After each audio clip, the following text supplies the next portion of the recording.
Bismillahirrahmanirrahim. Alhamdulillahi rabbil alamin. Wa bihi nasta'in ala umuri dunya waddin. Wa sallallahu wassalamu ala sayyidina Muhammadin khatamin nabiyyin wa ala alihi wa ashabihi ajma'in wa man tabi'ahum bi ihsanin ila yaumiddin.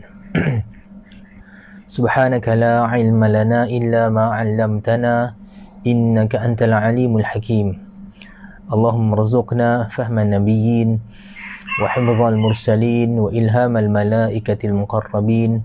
Allahumma faqihna fid din wa 'allimna ta'wil wahdina siratakal mustaqim.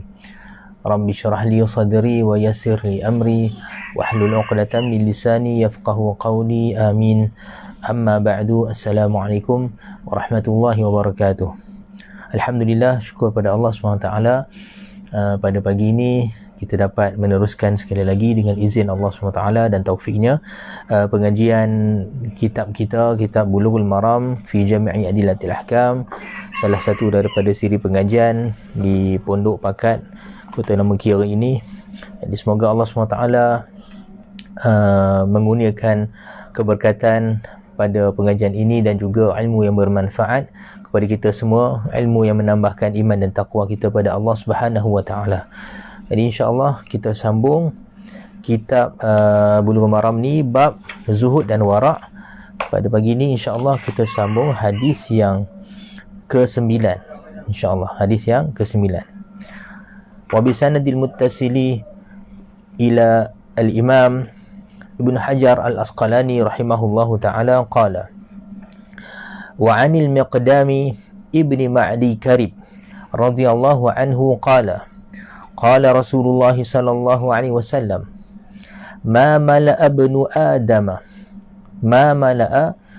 adama wi'aan syarran min batnihi akhrajahu at-Tirmidzi wa hassanahu.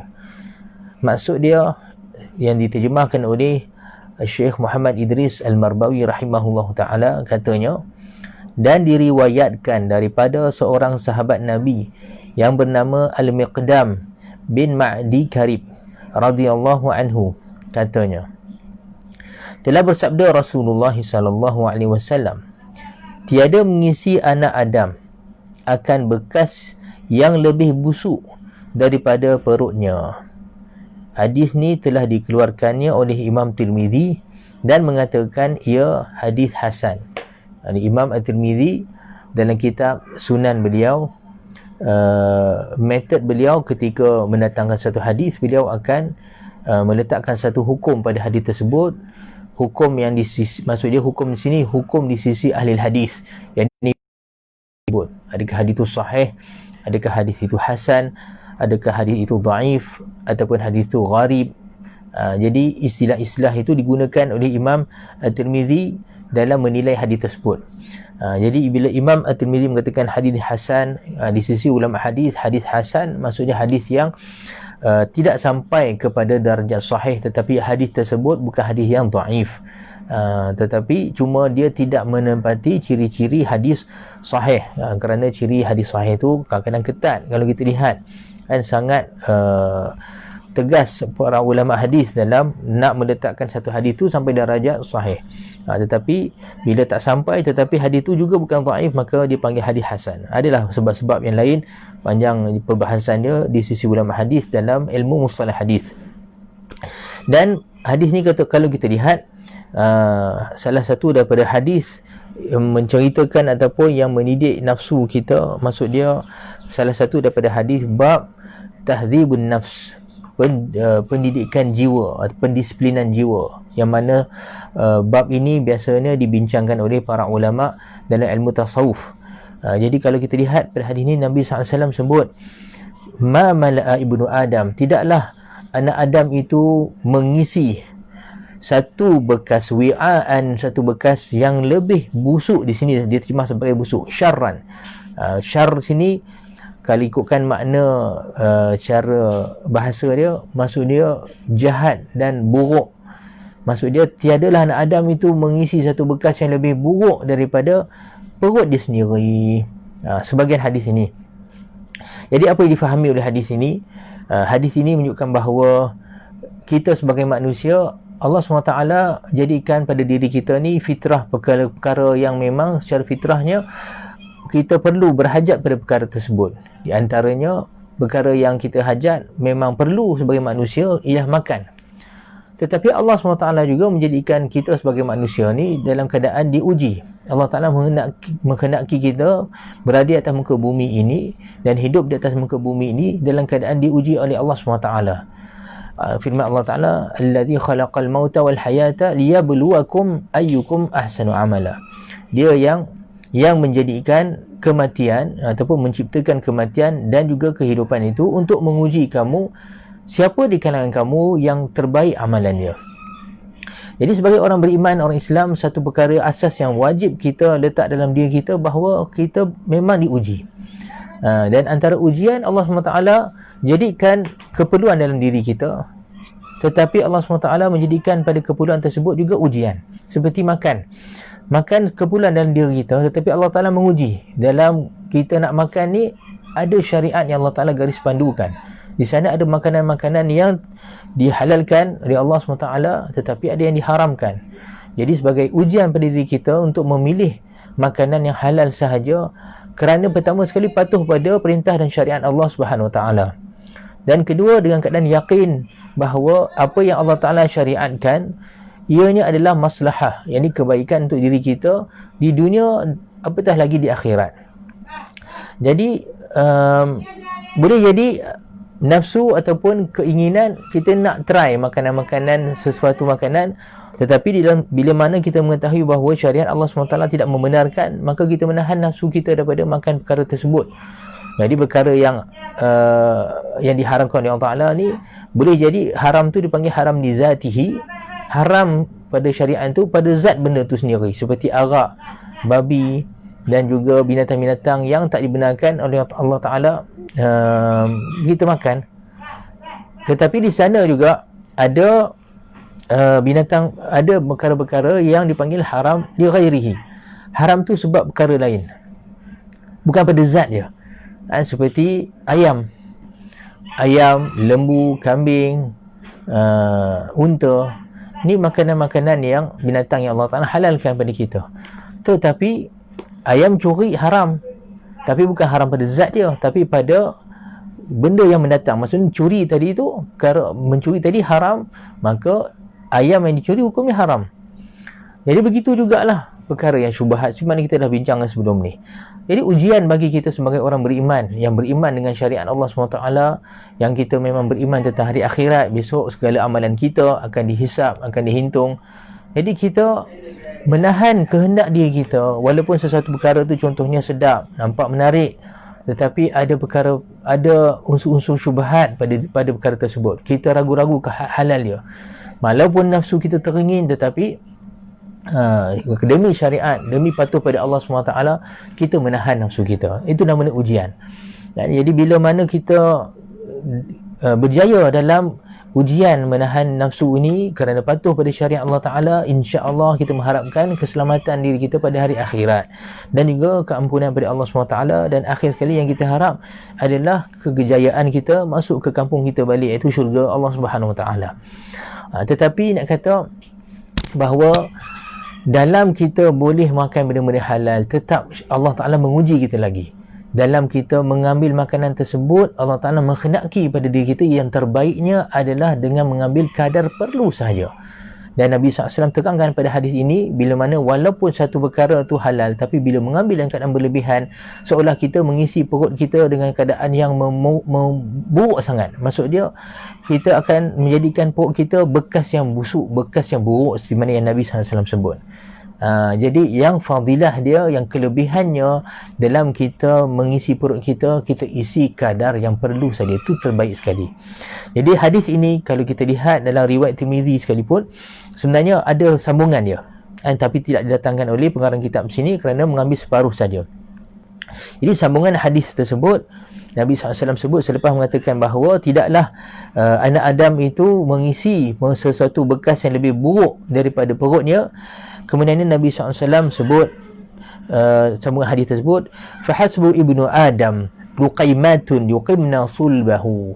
Sebenarnya cukup, masuk hadis sambungannya, sebenarnya cukup bagi anak Adam beberapa suapan yang kecil, luqaimat. Kalau bahasa Arab, luqmah maksudnya satu suapan, luqmatun satu suapan. Tapi dalam kesenian bahasa Arab, satu perkara bila dikecilkan, dia datang dengan sirah macam fu'ail. Katalah Umar, seorang Umar. Kalau kata ada seorang Umar yang kecil, kita panggil Umair. Kalau kitab, ada satu kitab yang kecil, kita panggil Kutayib. Jadi Nabi sebut di sini, fahasbu ibnu Adam luqaimatun. Luqaimat daripada perkataan laqamat. Laqamat suapan-suapan. Tetapi hatta Nabi sebut luqaimatun. Cukup sebenarnya anak Adam ni dengan suapan-suapan yang kecil. Ni keadaan yang paling afdal sekali, yang memang susah lah untuk kita bermujahadah. Tapi Nabi nak sebutkan sebenarnya cukup je bagi anak Adam tu nak makan luqaimat, suapan-suapan yang kecil, yuqimna sulbahu, yang kadar untuk kita makan suapan kecil ni untuk menegakkan tulang sulbi dia. Ni tulang belakang dia. Kalau kita makan boleh berdiri tegak, Nabi kata sebenarnya cukup. Itu yang terbaik sekali. Tapi ni payah lah kan. Cukup payah. Jadi ni yang nak katakan sifat warak yang Nabi SAW sarankan kepada kita, dan zuhud. Seperti mana kita sebutkan, zuhud maksudnya diri kita tidak teringin. Tak teringin. Makanan macam-macam terhidang contohnya, dia tak teringin. Dia kata cukup aku makan roti-roti sikit yang aku yakin halal, dan kadar yang aku boleh berdiri cukup. Ni keadaan yang paling warak dan zuhud sekali bagi seseorang itu. Ni yang paling afdal, yang paling memiliki fadilat yang besar. Nabi kata, kan, fahasbu ibnu Adam luqaimatun yuqim.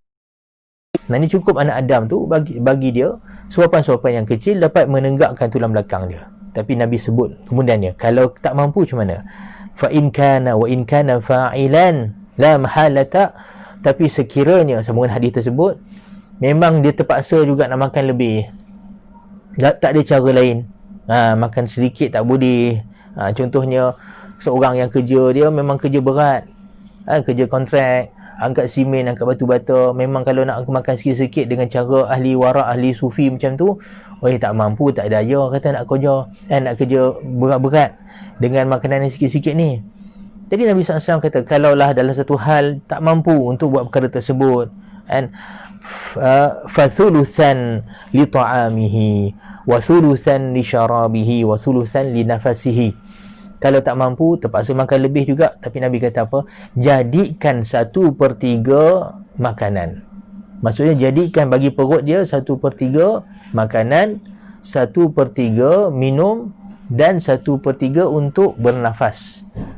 Yang ni maksudnya keadaan selepas yang tak mampu untuk berjadi zuhud dan warak dengan dalam bab makanan ini, maka Nabi SAW memandu kita dalam konteks makan ni, maka manage perut kita, urus perut kita tu supaya makanan yang masuk hanyalah 1/3.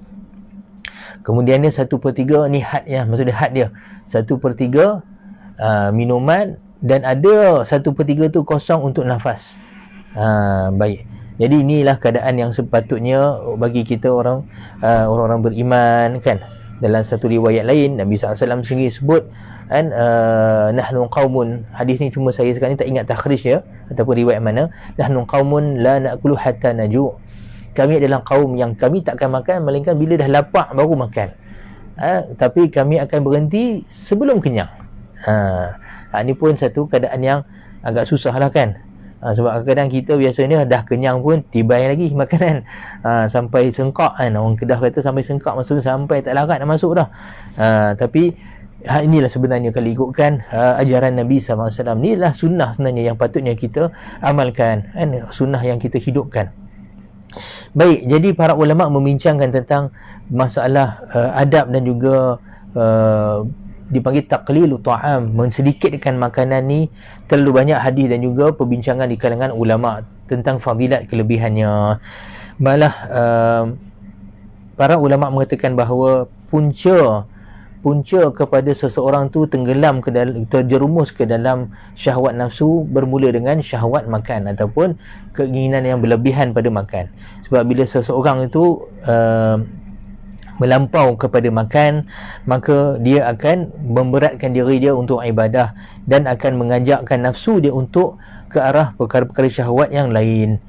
Dan di sana ada asar, ada maksudnya asar ke sini ada kata-kata, cuma saya sekarang pun tak pasti adakah ia hadis ataupun kata-kata hikmah. Dikatakan halaka man halaka qablakum bikathrati thalas, telah binasa mereka yang binasa sebelum kamu ini semua sebab banyak buat 3 perkara. Bikathrati thalas, sebab ada banyak 3 benda mereka buat. Apa dia? Kathrati ta'am, kathratil kalam, kathratil niyam. Bikathrati ta'am wa bikathrati kalam, bikathrati ta'am, bikathrati niyam atau bikathrati manam. Binasa 3 umat sebelum kamu ni sebab 3 perkara. Pertamanya, bila banyak makan. Kathratu ta'am, bila banyak makan, akan membawa kepada kedua. Lepas tu kathratul kalam, banyak cakap. Sebab bila banyak takut kata-kata kita dah mula tak bertapis. Kita cakap dah tak ada neraca untuk menimbang hal tu, benda kita kata ni betul atau tidak. Tapi ulama membahaskan bahawa sifat cakap banyak bila dia badan dia kuat, bila badan dia bertenaga sangat. Sebab ialah orang yang cakap banyak sebab dia ada tenaga biasanya lah. Jadi tenaga banyak sebab makan banyak. Tapi bila seorang tu lapar, dia tak berapa gemar nak cakap banyak. Jadi dia selamat daripada dipanggil afatul kalam, daripada perkara-perkara yang membinasakan disebabkan kata-kata dia. Jadi bila makan banyak, dia kata jadi akan banyak cakap. Kemudiannya kathratun niyam, banyak tidur pula. Bila banyak tidur, maksud dia kita mengabaikan banyak fadilat-fadilat pada waktu kita. Dengan ilmu, orang boleh mengaji, kita tidur. Kalau tidur masa mengaji tu okey lah juga kan. Tetapi tak pergi mengaji, lepas tu ibadah pun tak terlaksana sebab tidur banyak. Jadi tu dikatakan asar, binasa sebab 3 perkara ni. Baik. Jadi bila seseorang itu mengurangkan, sebenarnya disebutkan para ulama di sini, bila seorang tu mengurangkan makanan dia, pertamanya faedah yang paling bagus sekali untuk tubuh badan dia sendiri. Seperti mana kita pun tahu dalam perbincangan perubatan moden pun, ahli perubatan memang akan mensarankan seorang itu dalam merawat dirinya ialah dengan diet. Dengan diet yang kurang makan sebenarnya. Sebab kebanyakan penyakit berpunca daripada banyak makan. Jadi pada hadis ni para ulama mengatakan bahawa Rasulullah SAW dah pun guide kita ataupun bimbing kita untuk kita bersifat mengambil satu pendekatan yang dengan menjadikan 1/3 makanan, 1/3 minuman, 1/3 nafas ni untuk memberi faedah kepada tubuh badan kita sendiri. Nampak? Dan di sana ada hadis-hadis lain yang menguatkan fadilat hadis ni ataupun kelebihan untuk kita kurang makan. Di sana ada satu hadis yang diriwayatkan bahawa salah seorang sahabat Nabi SAW namanya Abu Juhaifah. Sayyidina Abu Juhaifah ni satu hari datang kepada Rasulullah SAW, kemudian dia belahak, dia sendawa. Bila Nabi SAW dengar sendawa dia tu, Nabi kata kuffa anka hadha jasha ya Abu Hudzaifah, Abu Juhaifah, nama dia Abu Juhaifah. Dia datang sendawa kat Nabi SAW. Kemudian bila dengar sendawa tersebut, Nabi SAW sebut kuffa anka hadzal jasha, jusha'aka, tahan diri kamu, cukuplah kamu, berpada kamu dengan sendawa ini wahai Abu Juhaifah. Dan Nabi SAW kata aktsaruhum syab'an fid dunya atwaluhum ju'an yaumal qiyamah. Orang yang paling banyak kenyang di dunia ni, mereka lah orang yang paling banyak lapar di akhirat. Begitu juga dengan di sana ada riwayat-riwayat hadis lain, saya pun sekarang ni tak ingat matan dia, tapi ingat mafhum dia. Nabi SAW ada sebut juga orang yang paling banyak berpuasa, dan beberapa riwayat mafhum dia banyak berpuasa, yang banyak berdahaga di dunia ni, mereka lah yang akan kenyang dan juga tidak dahaga pada hari akhirat. Jadi pada hadis yang kisah tentang Abu Juhaifah tadi pula, Nabi SAW bagi tahu aktsaruhum fid dunya syab'an atwaluhum ju'an fil yaumil qiyamah. Orang yang paling banyak sekali kenyang di dunia ni, depa ni lah yang paling akan lapar pada hari akhirat. Dan selepas itu Abu Juhaifah ni kata wallahi ma mala'tu batni mudhu 30 sanah, Kemudian selepas dia cerita kisah tu sendiri pada kawan-kawan dia selepas 30 tahun peristiwa tersebut, beliau kata, demi Allah, sejak 30 tahun aku tak pernah penuhkan perut aku. Kan, lepas lagi Nabi tegur tu, kisah sendawa tu, dia sendiri ambil pengajaran Nabi SAW. Dia kata, sejak 30 tahun aku tak pernah kenyang. Maksud dia, dia sendiri mengambil pendekatan untuk sentiasa mengosongkan perut dia. Dan di sana saya baca sedikit pada syarah sebelum salam, sebab di sini ada banyak faedah-faedah yang menceritakan tentang faedah untuk lebih berlapar daripada kenyang. Semoga dia menjadi motivasi untuk kita juga. Dan Imam As-Sana'ani mengatakan di sini, di sana ada satu riwayat hadis daripada Imam At-Tabrani dengan sanad yang hasan. Nabi SAW sebut, ahlus syib'i fid dunya hum ahlul ju'i ghadan fil akhirah. Ahlus syib'i maksudnya ataupun ahlus syib'i, ahli-ahli yang kenyang ni di dunia, mereka lah ahli-ahli yang lapar besok pada hari akhirat. Dan di sana ada riwayat hadis yang sama, tetapi diriwayatkan oleh Imam Baihaqi. Sambungan hadis tersebut, ad-dunya sijnul mu'min wa jannatul kafir. Kemudiannya Nabi SAW bersabda, dunia itu adalah syurga, dunia itu adalah penjara bagi orang beriman dan syurga bagi orang kafir. Maksud dia, kalau kita lihat kat dunia ni, ada je kenikmatan-kenikmatan seperti makanan yang pelbagai apa semua. Tetapi bagi orang yang benar-benar yakin dan juga beriman dengan hari akhirat dan mengharapkan pada hari akhirat, dia akan memilih hari akhirat lebih. Kita pun tahu dalam ayat Quran banyak kita pun selalu sebut bahawa Allah SWT sentiasa memberi motivasi ataupun mengingatkan kita untuk memilih akhirat daripada dunia. Dan Allah Ta'ala sampaikan sebut dalam surah A'la yang kerap kita baca, bal tu'thiruna al-hayatad dunya wal akhiratu khairun wa abqa. Perkataan bal tu'thiruna hayatad dunya, seolah kalau kita baca dengan memahami tadabbur dia, seolah Allah Ta'ala macam duk kata, tapi hampa tetap juga kan, hampa semua ni, kamu semua ni tetap juga nak memilih hari akhirat, ke dunia.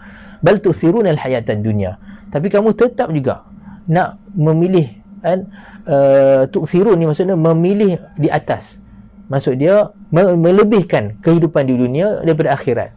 Wal akhiratu khairun wa abqa, sedangkan hari akhirat tu lebih baik dan lebih kekal.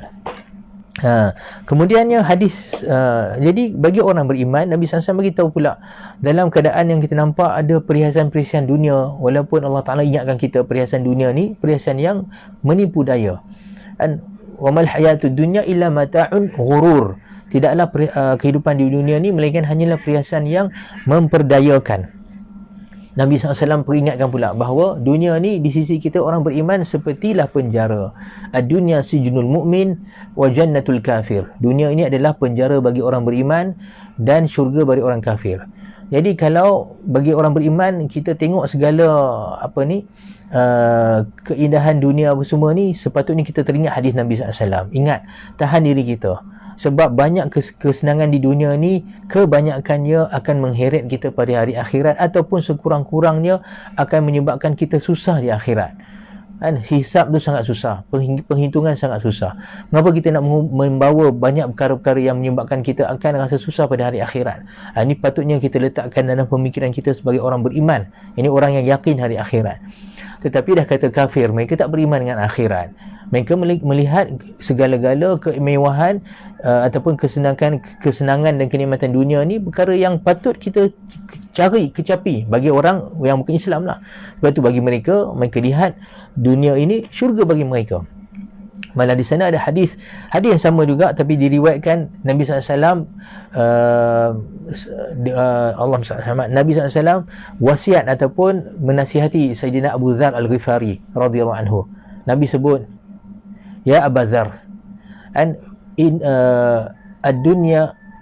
dunya sijnul mu'min. Wahai Abu Dzar, sesungguhnya dunia itu adalah penjara bagi orang beriman. Wal qabra amnuhu, dan kubur itu adalah keamanan, tempat rasa aman bagi orang beriman. Bila mana orang beriman jadikan dunia ni sebagai penjara bagi dia, maksud dia penjara ni serba-serba tak boleh. Kita duduk satu bilik yang kecil, nak pergi sana tak boleh, nak pergi sana tak boleh, duduk saja. Apa makanan yang diberi pada kita oleh pegawai penjara, hak tu yang kita makan. Jadi begitulah bagi orang beriman di dunia ni. Apa yang Allah Ta'ala bagi sesuatu yang memang betul-betul menyebabkan dia selamat di hari akhirat, hak tu dia ambil. Yang lain dia tahan diri dia, macam penjara. Tetapi bila rasa aman, Nabi SAW kata wal qabra amnuhu, dan kubur besok tempat dia rasa aman.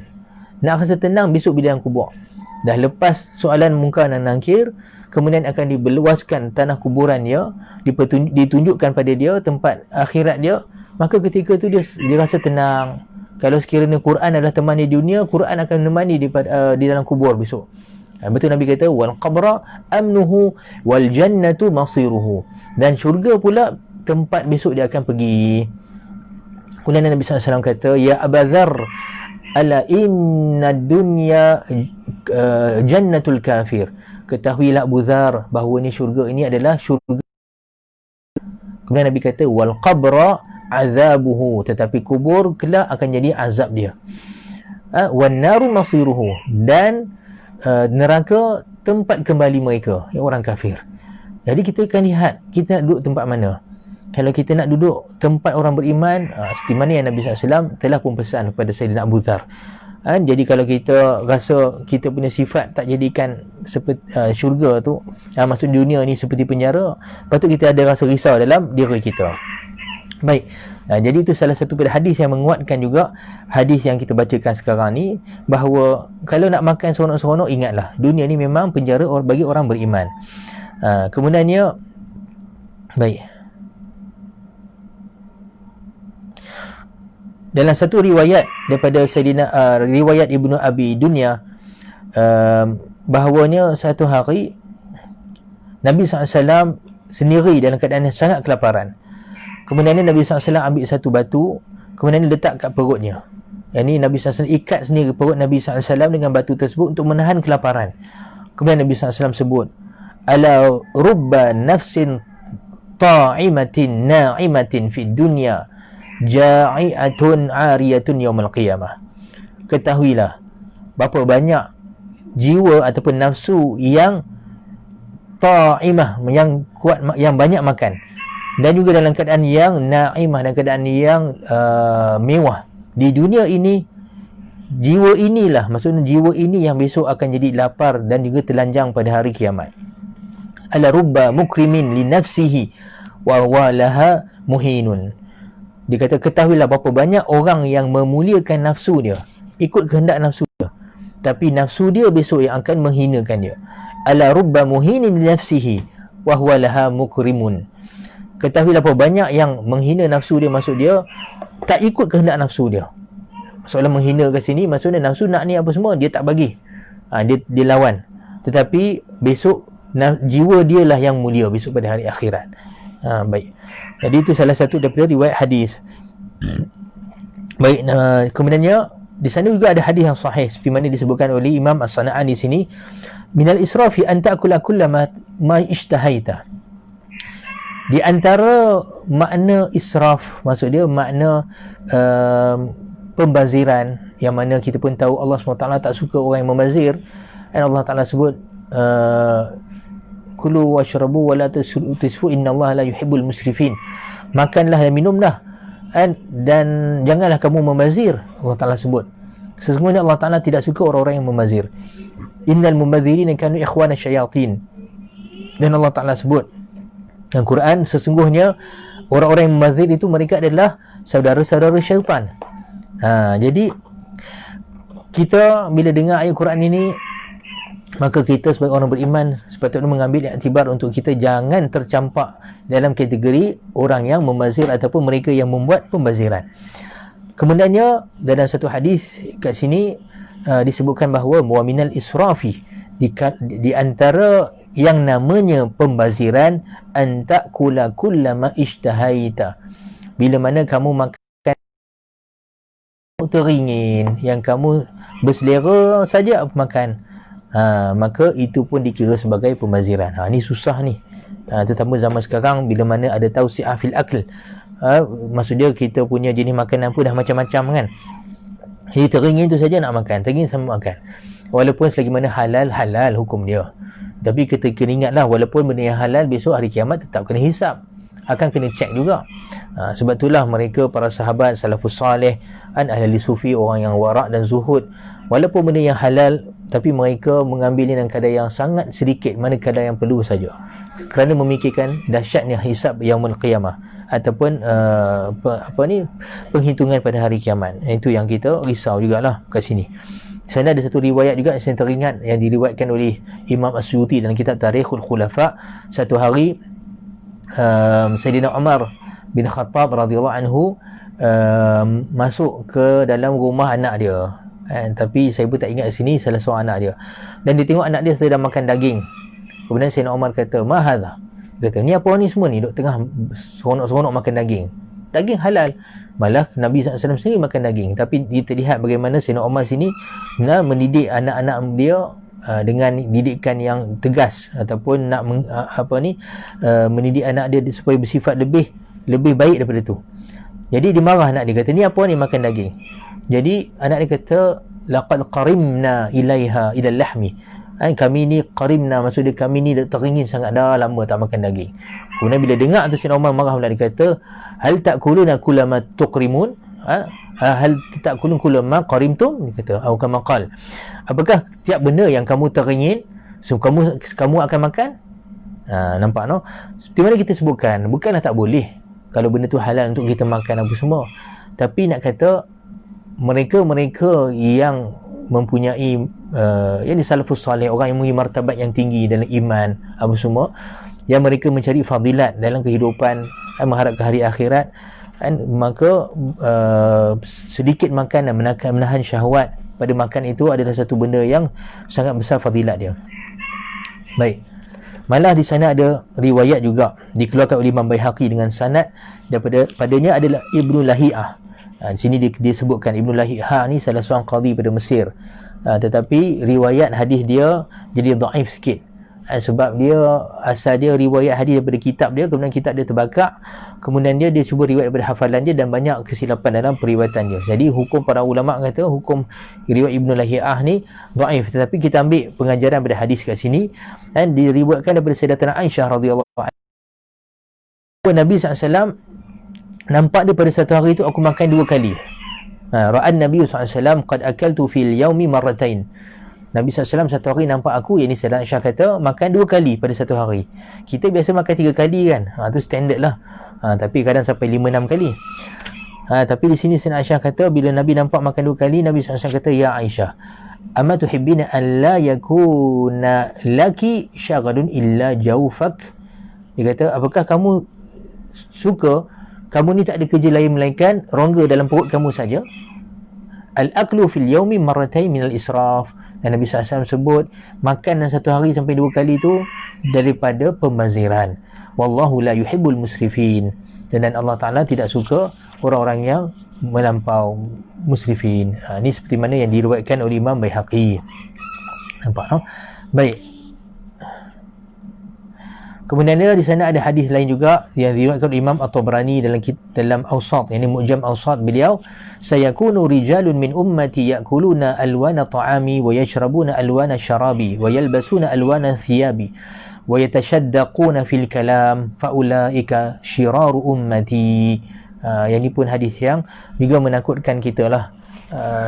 Nabi SAW sebut akan ada daripada umat aku ni nanti lelaki-lelaki yang senang orang-orang yang mereka ni makan macam-macam jenis makanan dan minum macam-macam jenis minuman dan memakai macam-macam jenis pakaian, dan mereka ni melampau-lampau dalam berkata-kata. Maksud dia yatashaddaquna fil kalam, maksudnya bila cakap hebat cakap dia, dengar cakap dia tu pumpang-pumpang, hebat kalam dia. Tapi Nabi kata faulaika syiraru ummati, mereka itulah kaum aku, umat aku yang paling jahat sekali. Na'udzubillah. Maksud dia kat sini kita lihat seolah kata-kata dia tidak sama dengan perbuatan dia. Dan di sana ada salah satu daripada hikmah yang diriwayatkan, salah satu daripada hikmah Luqman Al-Hakim. Luqman Al-Hakim ni salah satu daripada hamba Allah Ta'ala yang Allah Ta'ala kurniakan hikmah pada beliau. Kata-kata beliau kepada anak dia, ya bunai, idza imtala'at al-ma'idatu namatil fikrah wa khasiratil hikmah wa qa'adil a'dha'u anil ibadah. Wahai anakku, Sayyidina Luqman Al-Hakim kata nasihat pada anak dia, wahai anakku, sekiranya perut sudah penuh, maka pemikiran akan tidur. Maksudnya otak akan tidur daripada berfikir. Dan hikmah akan kerugian. Bila akal kita tak bergerak, maksudnya tak berfikir, pemikiran kita tak berjalan, yang mana punca dia, Luqman Al-Hakim kata berpunca daripada perut yang kenyang, maka fikiran tak mula dah berfikir, maka kamu akan rugi akan hikmah. Sebab bila seorang tu dia menggunakan akal dia dan juga pemikiran dia untuk tadabbur pada diri dia, pada alam, ayat-ayat Quran yang dia hafal, dia cuba tadabbur dalam keadaan dia berjalan, dia mematikan alam, akan datang hikmah ketika tu. Dia akan memahami banyak perkara. Allah SWT akan bukakan futuhul ilm, pembukaan ilmu-ilmu pada dia. Tapi perkara tersebut akan terhalang bila perut kenyang. Sebab bila perut kenyang, dia kata akan mula dah pemikiran akan tidur. Kemudiannya akan mulalah badan-badan kamu, yakni anggota-anggota badan kamu mula duduk daripada ibadah. Maksud dia dah tak buat ibadah. Sebab apa? Sebab kenyangnya perut. Baik. Dan di sana juga ada hadis yang diriwayatkan oleh Imam Ibn Majah. Nabi SAW sebut, idza ra'aitum ar-rajula qad u'tiya az-zuhda fid dunya wa qillatal mantiqi faqtaribu minhu fa innahu yulqil hikmah atau fa innahu yulaqqal hikmah. Kalau kamu nampak seorang lelaki yang dikurniakan zuhud di dunia, zuhud di dunia sini maksud dia tak terenging kat dunia, kehidupan dia mana yang memadai saja, mana yang mencukupi dia, maka itu yang diambil. Zuhud kat dunia, termasuklah zuhud dalam bab makanan. Nabi kata, kalau kamu nampak seorang lelaki seperti ini dikurniakan zuhud di dunia dan kurang bercakap, maka Nabi kata apa? Maka dekatilah lelaki itu. Nasihat Nabi, faqtaribu minhu. Cari orang seperti ini, hidup kat dunia zuhud, cakap pun tak banyak. Nabi kata dekati orang seperti ini, fa innahu yulqil hikmah. Sebab seorang seperti ini akan menuturkan hikmah. Dalam dhabit yang lain hadis tersebut, fa innahu yulaqqal hikmah. Maksud dia orang seperti ini menerima hikmah. Maksud dia sentiasa bertalaqi hikmah. Tapi dari riwayat dalam dhabit lain pada hadis tersebut, fa innahu yulqi hikmah, maksud dia orang seperti ini akan menuturkan hikmah. Jadi ambil hikmah-hikmah tersebut daripada lelaki seperti ini. Seperti mana saya selalu sebut dalam pengajian saya lah, kalau nak pada hadis seperti ini, tuan-tuan nak cari contoh dia payah. Tapi di antara contoh yang kami biasa jumpa ataupun pernah jumpa dalam hidup kami ni, antaranya Pak Sumit lah, Pak Sumit Bukit Tembaga. Memang seorang yang sangat zuhud di dunia, sedikit makan, malah puasa tiap-tiap hari sampai hari ni. Dan juga tidak banyak bercakap, melainkan kata-kata dia hikmah Al-Quran daripada sunnah, daripada kitab-kitab ulama. Masya Allah, tabarakallah. Nak cari orang macam ni cukup payah. Jadi kalau ada orang macam ni, kita dekati dia, kita ambil hikmah. Baik. Jadi itu banyak lagi kalau kita nak bincangkan tentang fadilat mengurangkan makan. Walaupun dia satu benda yang memerlukan mujahadah pada zaman sekarang. Sebab apa? Sebab makanan cukup mudah kita nak dapat kan. Cukup mudah. Jadi masa seperti mana kalau kita berada di satu tempat, seperti kami di Sudan dulu, memang nak makan banyak pun memang makanan tak ada sangat. Makanan pun tak apa nak ada. Jadi kita pun jadi zuhud. Zuhud tu bukan sebab sebab makanan tu memang tak ada. Makanan yang kita biasa makan, yang mewah, makanan Malaysia, masak lemak ke, ayam goreng, mana ada sangat. Jadi kat sana terpaksalah zuhud. Tetapi bila kita nak zuhud kat negara kita yang mewah ni, dia agak sukar. Tapi ingatlah, tu beramalan dan keadaan cabaran dia besar, ganjaran dia pun besar juga. Seperti mana Nabi SAW sebut dalam satu hadis, inna azamatil jaza ma'a azamatil bala, inna azamatil jaza ma'a azamatil bala. Sesungguhnya besarnya, agungnya satu balasan ganjaran itu dengan besarnya ujian tersebut. Baik, hadis yang seterusnya, hadis yang ke-10. Qala wa an Anas radhiyallahu anhu qala qala Rasulullah sallallahu alaihi wasallam kullu bani Adam khata'un wa khairul khata'ina at-tawwabun. Hadis ini masyhur, saya rasa ramai kalangan kita pun biasa dengar. Dan akhrajahu Tirmizi wa Ibnu Majah wa sanaduhu qawiyyun. Telah mengeluarkan oleh dia Imam Tirmizi dan Ibnu Majah dan sanadnya kuat. Dan diriwayatkan daripada sahabat Nabi yang bernama Anas bin Malik radhiyallahu anhu, katanya telah bersabda Rasulullah sallallahu alaihi wasallam, semua anak Adam itu orang yang banyak silap, dan sebaik-baik orang yang banyak silap itu orang-orang yang banyak taubat. Baik.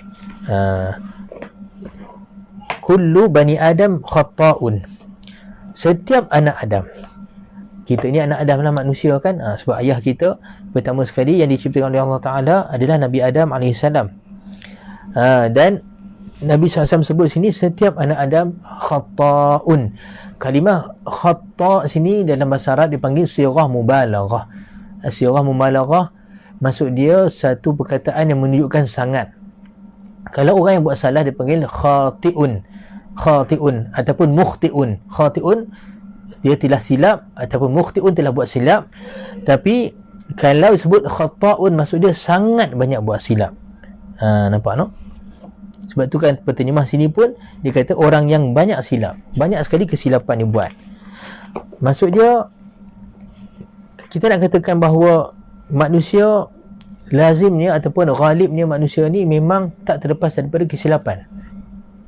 Tetapi yang dipelihara oleh Allah SWT daripada kesilapan ni pertamanya para malaikat. Malaikat memang tak buat salah langsung, sebab mereka tidak tidak ada pada mereka ni ada syahwat kehendak sendiri. Mereka sentiasa melaksanakan perintah Allah SWT. La ya'sunallahi ma amarahum wa yaf'aluna ma yu'marun. Allah Ta'ala sebut dalam Quran, mereka ini tidak langsung, ini para malaikat tidak langsung melawan perintah Allah Ta'ala, tidak buat maksiat, dan mereka sentiasa melaksanakan apa yang mereka diperintahkan pada mereka. Dan juga kemudiannya para Nabi, Allah SWT memberi ismah, yang perlindungan, penjagaan pada mereka ni daripada buat maksiat ataupun kesalahan. Perbincangan ismatun al-anbiya, perlindungan ataupun kemaksuman para Nabi ini perbincangan yang panjang. Kemudiannya kita sebagai manusia biasa, Nabi SAW sebut sini bahawa setiap anak Adam tu banyak buat silap. Tetapi supaya kita ingat bahawa bila kita buat silap, memang kata manusia ni lemah, kita susah untuk menjaga diri kita. Tetapi Nabi SAW sebut wa khairul khata'ina tawwabun, dan sebaik-baik orang yang buat silap itu adalah orang-orang yang banyak bertaubat. Hatta perkataan tawwab ke sini menunjukkan orang yang banyak bertaubat.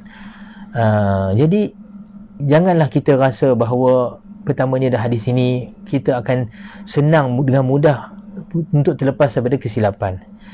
Dan Nabi SAW sendiri ajar kita kalimah zikir, sebenarnya juga disebutkan dalam Quran sebagai baqiyatus salihat, kalimah la hawla wa la quwata illa billahil aliyil azim. Nabi kata kalimah ni pada khazanah syurga. La hawla wa la quwata illa billahil aliyil azim, maksudnya tiada keupayaan dan tiada kekuatan melainkan dengan Allah SWT. Maksudnya tiada keupayaan untuk kita melaksanakan ketaatan, dan juga tiada daya kita untuk menjauhi daripada kemaksiatan melainkan dengan pertolongan Allah. Jadi kita kena sentiasa menghampiri ataupun mendekatkan diri kita pada Allah SWT, memohon pada Allah Ta'ala supaya kita ni sentiasa diberi taufik untuk dapat laksanakan ketaatan dan dapat menjaga diri kita daripada maksiat. Sentiasa ingat bahawa kekuatan hakikat dia yang memberi taufik adalah Allah SWT, untuk kita buat baik ataupun kita menjauhi daripada kemaksiatan. Tetapi kalau sekiranya tergelincir kita dalam kemaksiatan ataupun kesilapan, ingat Allah SWT sentiasa membuka pintu taubatnya seluas-luasnya. Dalam riwayat, pintu taubat Allah SWT daripada masyriq ke maghrib, daripada timur ke barat, terbuka sentiasa luas. Allah SWT tidak tutup sehinggalah terbit matahari daripada belah barat, itu hari kiamat nanti. terbit matahari pada belah barat, masa ketika itu siapa saja yang lihat matahari terbit belah barat, maka la tanfa'uhum imanuhum, la yanfa'uhum imanuhum, tidak akan memberi manfaat lagi dalam masa itu iman mereka ataupun taubat mereka. Baik, jadi selagi mana pintu taubat terbuka, maka Allah SWT menerima taubat orang-orang yang buat kesalahan, di kalangan orang-orang yang beriman. Tapi ada pun kesalahan syirik seperti mana disebutkan dalam Quran, Allah Ta'ala sekali-kali tidak akan ampunkan, sampailah taubat syirik ini adalah dengan kita meninggalkan perbuatan syirik tersebut. A'udzubillah, moga Allah Ta'ala pelihara kita daripada perbuatan-perbuatan syirik, tinggalkan perbuatan syirik dan taubat kembali pada Islam. Sebab syirik menyebabkan seorang itu keluar pada Islam. Innallaha la yaghfiru ay yushraka bihi wa yaghfiru ma duna dzalika liman yasha.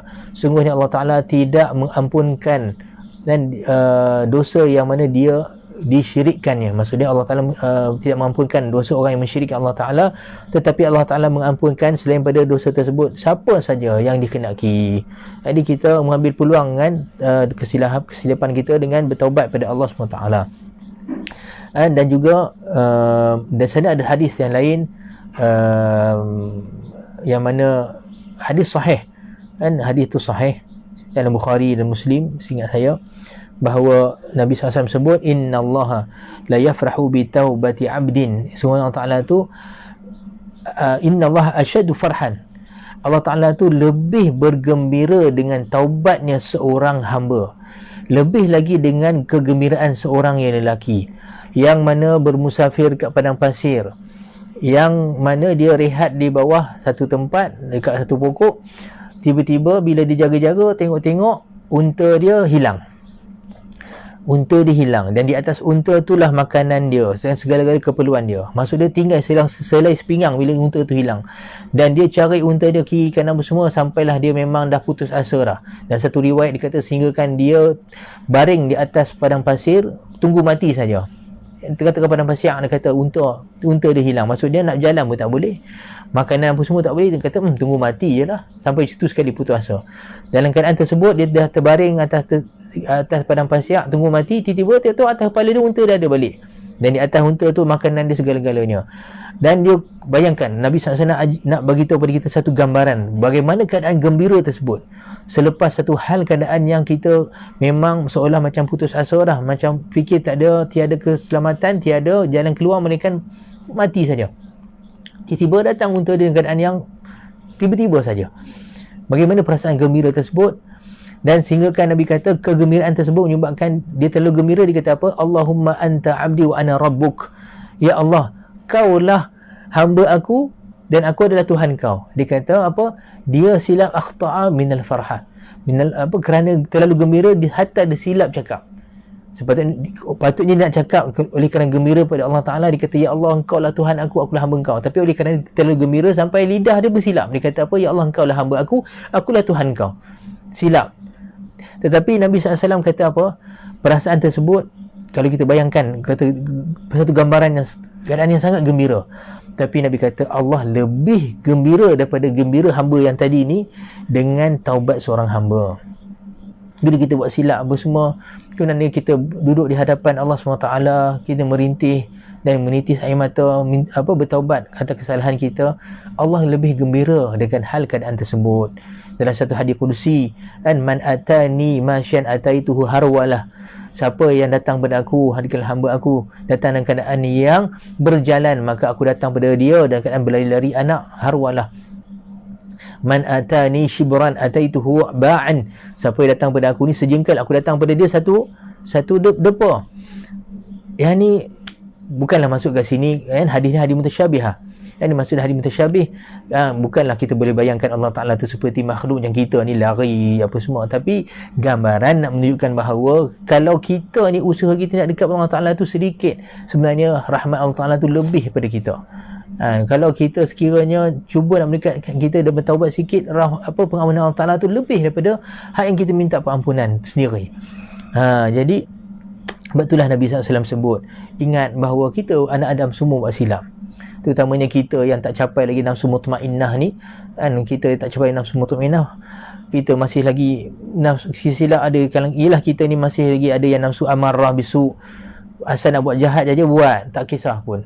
Sekurang-kurangnya naik sikit maqamah, maksudnya kita ni cuba jaga diri kita, tapi kadang-kadang tu tergelincir juga buat silap. Bila buat silap kita mencela diri kita balik, ni kenapalah aku buat perkara seperti ini kan. Contohnya bila dia mencela diri balik, ni nafsu peringkat yang sekurang-kurangnya elok sikit lah, dia panggil nafsu lawamah ataupun nafsu mulhimah, yang memberi ilham pada kita sentiasa untuk buat baik. Tapi kalau bagi hamba-hamba Allah Ta'ala yang dah kuat mujahadah dia, sampailah dia dah tak kebulok kat dunia dan segala benda ni, takut pada Allah Ta'ala, dia akan naik nafsu mutmainnah, nafsu yang tenang. Dan mereka-mereka yang capai nafsu mutmainnah ni, mereka ni lah sebenar-benarnya yang layak dapat title hamba Allah kan, ibadullah kan. Allah Ta'ala sebut ya Tuhan nafsul mutmainnah irji'i ila rabbiki radiyatan mardiyah fadkhuli fi ibadi. Wahai nafsu-nafsu yang tenang, nafsu mutmainnah, kembalilah kepada Tuhan kamu dan keadaan kamu ni redha, diredai, dan masuklah ke dalam hamba-hambaku, yakni fadkhuli fi ibadi wadkhuli jannati, dan masuklah ke dalam syurga aku. Jadi bukanlah nak kata mereka yang capai nafsu mutmainnah ni tak ada ujian mereka lagi besar kan, ujian mereka lagi besar. Tapi saya tak mau panjangkan perbincangan di perkara tersebut kan, tetapi cuma nak sebutkan di sini, kita ni mungkin susah nak capai nafsu mutmainnah, masih sentiasa tersilap buat itu buat ini, tapi kita kena sentiasa ada dalam keadaan muhasabah diri. Muhasabah, duduk tengok balik, hatta asal ni aku cakap ni bagus ke, hatta asal ni aku buat ni bagus ke, kalau tak bagus taubat pada Allah Ta'ala. Jadi kalau kita ni tak capai darajat wali-wali nafsu mutmainnah, nafsu radiyah mardiyah, nafsu apatah lagi nafsu kamilah yang sangat tinggi kan, kita tak capai darjat tersebut, sekurang-kurangnya kita dapatkan title khairul khata'in, yang sebaik-baiknya orang buat silap. Dah memang kita iktiraf, kita mengaku kita banyak silap, tapi jadilah khairul khata'in, orang-orang yang sebaik-baiknya buat silap, iaitu siapa dia? At-tawwabun, orang-orang yang banyak taubat dia.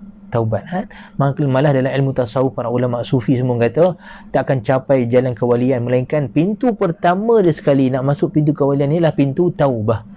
Pintu taubat daripada segala kabair dan juga saghair, dosa-dosa besar dan dosa kecil, malah dosa-dosa batin dan dosa-dosa yang kadang-kadang kita pun tak tahu dia dosa, benda-benda halus dalam diri kita. Jadi tu sikit sebanyak syarah bagi hadis yang nombor 10. Baik, jadi saya baca hadis yang terakhir ni sebab hadis yang terakhir dalam bab ni, kemudian kita tutup majlis kita insya-Allah. Qala wa an Anas radhiyallahu anhu qala Rasulullah sallallahu alaihi wasallam as-samtu hikmatun wa qalilun ma fa'iduhu. Dan diriwayatkan daripada seorang sahabat Nabi yang bernama Anas bin Malik radhiyallahu anhu, katanya telah bersabda Rasulullah sallallahu alaihi wasallam, diam daripada itu hikmah dan sedikit yang memperlakukannya. Akhrajahul Baihaqi fi Syu'abi bisanadin dha'ifin wa sahaha annahu mawqufun min qawli Luqman al-Hakim.